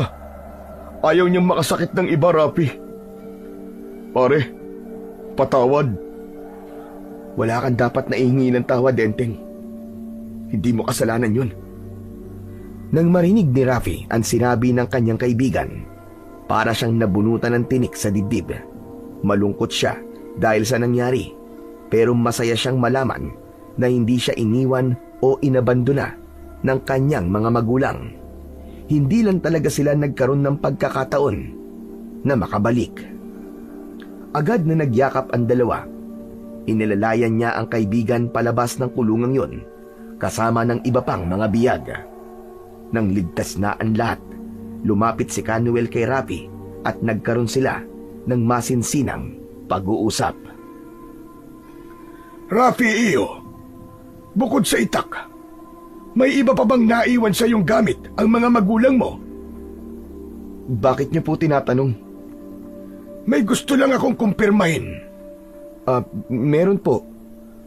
Ito po. Itong kwintas na galing sa nanay ko. Natigilan si Canuel nang makita ang kwintas. Ngayon ay kumpirmado niya na ang ugnayan nilang dalawa ni Rafi. Rafi iyo, ako ang lolo mo. Ano? Paano po nangyari yun? Ang itak na dala mo, akin yun. Ibinigay ko yun sa aking panganay na anak. Sa tatay mo, ako mismo ang nagpanday niyan. Nung maging mag-asawa sila ng nanay mo, lumipat sila ng tirahan. Mula noon, hindi ko na sila nakita.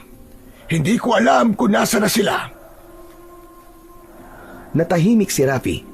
Unti-unti ay bumigat ang kanyang paghinga. Nangingilid ang luha sa kanyang mga mata. Kung ganun, may natitira pa pala akong pamilya. Lumapit si Canuel sa kanya at muling niyakap ang binata. Pasensya ka na, apo. Hindi ko alam ang tungkol sa iyo. Kung alam ko lang, di sana hinanap kita. Wala po kayong dapat na ihingi ng tawad, Lo. Naiintindihan ko po. Pero paano kayo nakakasiguro na ako nga po ang apo nyo? Hindi lang ang itak ang palatandaan ko. Maging yung kwintas na yan. Galing yan sa lola mo. Ibinigay niya sa nanay mo nung ikasal sila ng iyong ama. Kung ganun, totoo nga. Lolo kitan talaga. Kaya lang po eh. Kaya lang ano? Bakit parang bigla ka yatang nalungkot? Si Pamela. Kung ganun po eh, pinsan ko siya. May gusto ka kay Pamela? Napakamot sa batok si Rafi, hindi makatingin sa mga mata ni Canuel.